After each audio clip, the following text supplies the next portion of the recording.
Good morning everyone. তো এখানে দেখো বর্মশাই এখন ব্রেকফাস্টের প্রিপারেশন করছে। প্রিপারেশন কি মানে ভর্তা মাখাচ্ছে।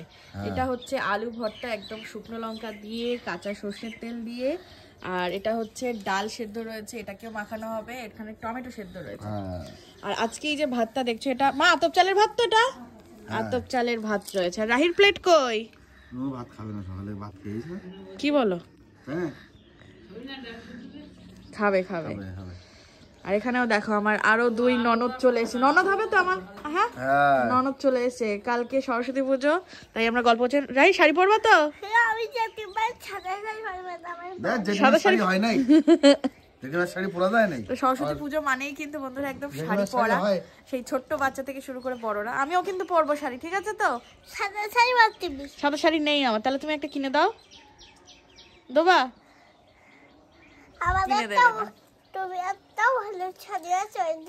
ওইটা দেবা? ঠিক আছে। তো এখানে আলু ভাতে মাখানো হয়ে গিয়েছে। আর ঝাল দিও না, দেখো ঝাল দিচ্ছে তো। হচ্ছে না, কালার কালার